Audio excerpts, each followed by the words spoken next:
Olá, bem-vindo ao curso online de filosofia. Esta é a aula 25 e a gente vai conversar um pouco sobre o pensamento órfico. O orfismo é uma prática e um conjunto de ideias que floresceu na Grécia Antiga e que a gente tem a primeira referência direta na obra do poeta Píndaro, do século VI e século V a.C. E a ideia central por trás do orfismo é que existe uma presença divina no homem. Existe algo que é divino e é imortal. Então, no homem há duas dimensões. Há a dimensão do corpo, que é animal, que é mortal, e há a dimensão da alma, que é divina, que é imortal. Notem que a existência da alma, a existência de uma dimensão espiritual, não é a novidade que traz o orfismo, né? Porque, como a gente já viu nas aulas anteriores, assim, a ideia de que existe um aspecto espiritual no homem é comum entre os filósofos, entre os pensadores. O que é novo aqui é a ideia de que esta alma é imortal e subsiste à morte. Então, entre os pensadores anteriores era comum a ideia da existência da alma, mas a alma morria junto com o corpo. A alma era constituída do mesmo modo que o corpo, né? A alma e o corpo constituem uma unidade. Aqui no orfismo existe uma dualidade, uma relação antitética entre a alma e o corpo, né? Então, o poeta Píndaro coloca dessa maneira: o corpo de todos obedece à poderosa morte, mas em seguida à morte ainda vive uma imagem da vida. E essa imagem da vida é a alma. E essa imagem da vida é que vem dos deuses e é divina. Essa imagem da vida, essa alma, dorme enquanto os membros do corpo trabalham. Mas ela se revela, diz Píndaro, nos sonhos. E se revela também na proximidade da morte. E ela emerge com a própria morte, né? Ela se liberta, melhor dizendo, com a própria morte. Então, a gente está aqui diante de uma nova interpretação da própria existência humana, que não é mais vista como unitária, mas sim dual, né? Nós temos aqui o surgimento do dualismo metafísico, que vai encontrar reflexos em toda a história da filosofia, e não só a história da filosofia, também na própria religião, né?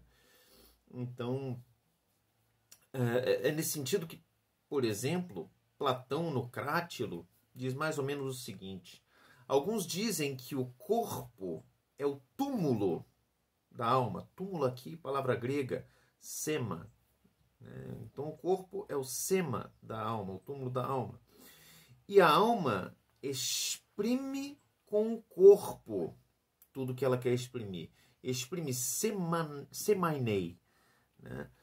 Então, ela exprime com o corpo o que ela precisa exprimir. O corpo é a expressão da alma.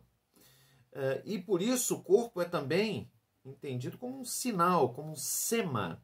Né? O corpo é o túmulo, sema, e é o sinal, sema. E, enfim, o corpo seria uma espécie de custódia da alma, uma prisão temporária da alma, uma custódia que em grego é soma.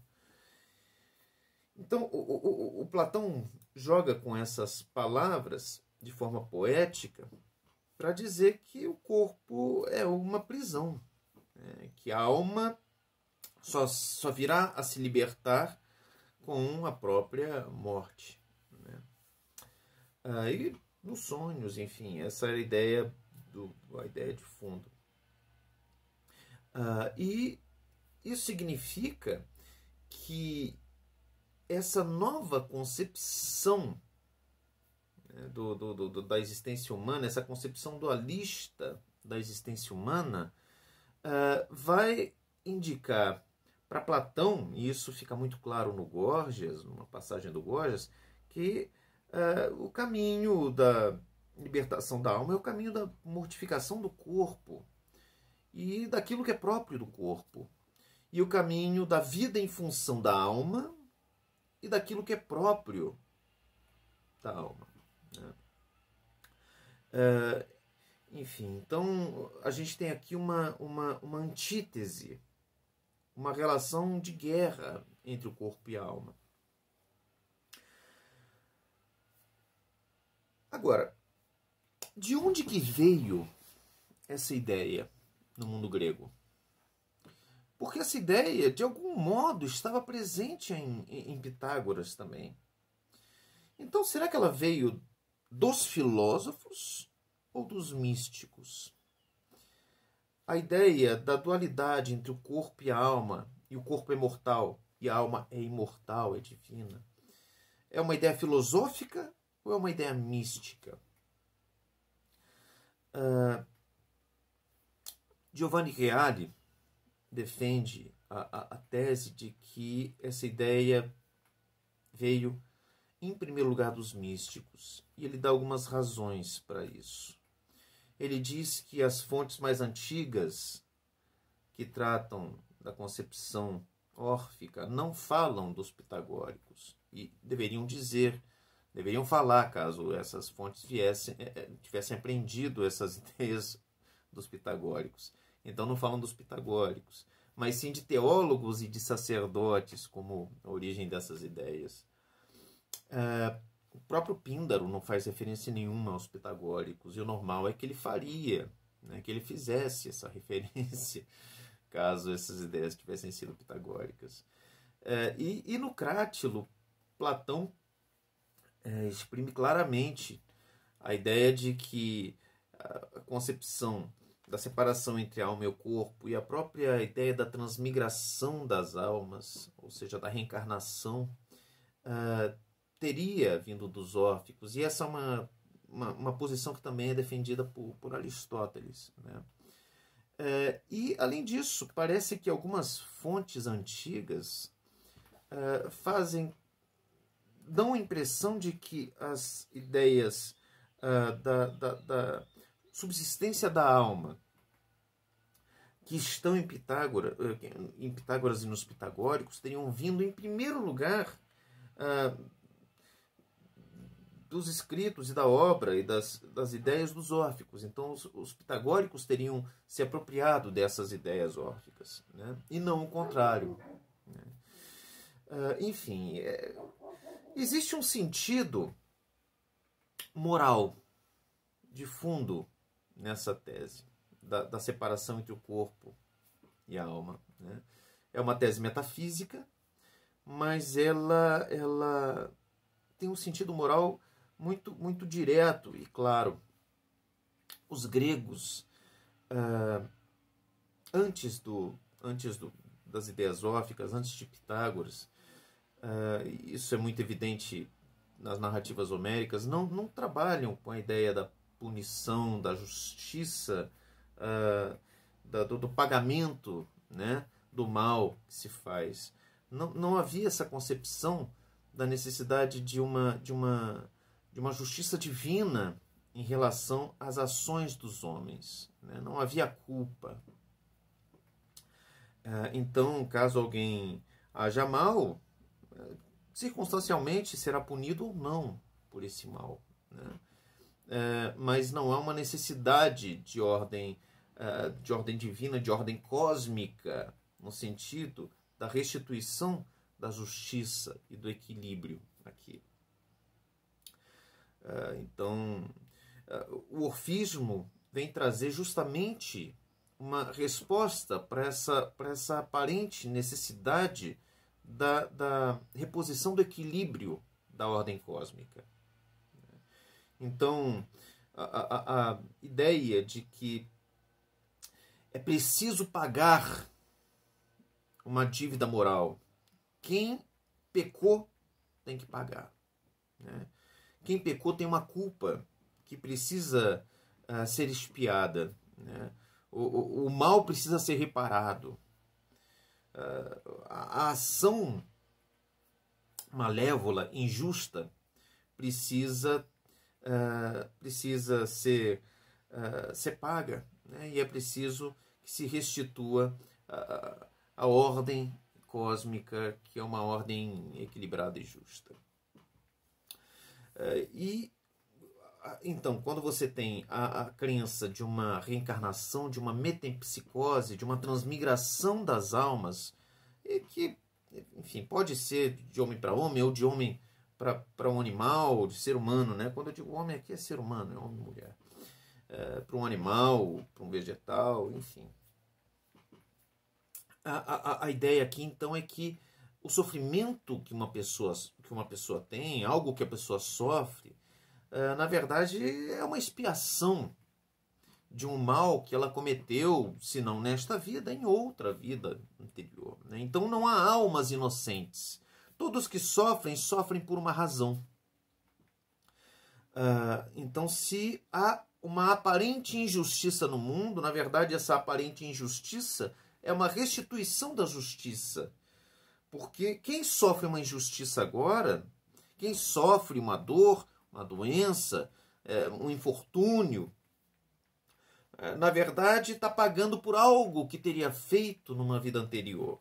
Então percebam que existe aqui um propósito de uma descrição de um cosmos que é justo e equilibrado. Então, todo dor e sofrimento, no fundo, correspondem a uma restituição de uma dor e um sofrimento causada anteriormente por aquela pessoa em outra vida. E todas as almas, todas as pessoas vão pagando pelo mal que causaram nas vidas subsequentes e vão causando novos males e, enfim, vão aumentando a necessidade desse pagamento. Então, a soma de sofrimentos nas vidas de uma pessoa é uma parte da longa educação da alma. Veja, aqui a educação perde o caráter simplesmente cívico. A educação passa a ter um caráter metafísico. É preciso educar a alma, é preciso transformar a alma desde uma alma que no início era bruta para uma alma que é lapidada, para uma alma que se torna cada vez mais capaz de agir moralmente, de agir corretamente, né? Então, esse ciclo de transmigrações da alma, esse ciclo de reencarnações, só virá a terminar, de acordo com essa crença órfica, quando a alma se iluminar, quando a alma estiver purificada, né? Quando a alma passar por uma vida e tiver pago todas as suas dívidas e tiver restituído o equilíbrio ao universo, né? O equilíbrio o equilíbrio, né? que é correspondente ao desequilíbrio que ela mesma causou ao cosmos. E, enfim, ela vai se tornar então divina. Ela vai sair do ciclo de renascimento e vai juntar-se ao próprio Theos, a Deus, né? Então, é nesse sentido que a gente lê, por exemplo, existem certas lâminas, né, órficas. Uma das lâminas de Turi fala sobre esse caminho da deificação. Ela diz mais ou menos o seguinte: alegra-te, tu que sofreste o sofrimento, a paixão, a dor, né? Porque antes tu não havias ainda sofrido isto, mas tendo sofrido tudo isto, de homem tornaste Deus. Você era um homem, um ser humano, e agora é um Deus.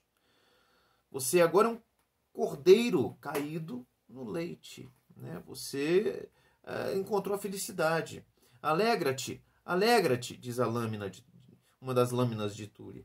Alegra-te, toma o caminho da direita, para os prados sagrados, para os bosques de Perséfone.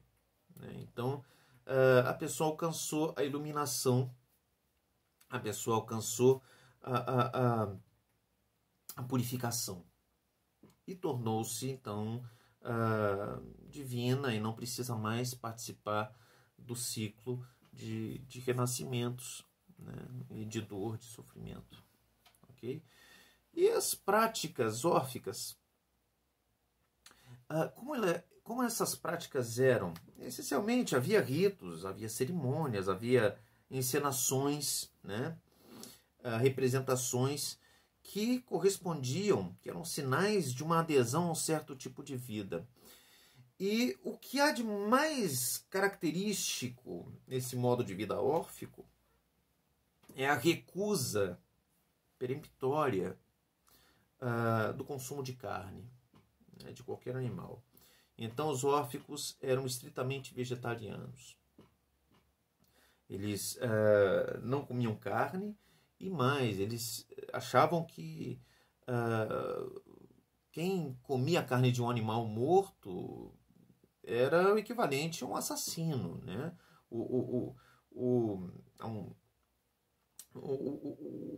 O caçador de animais era um assassino, né?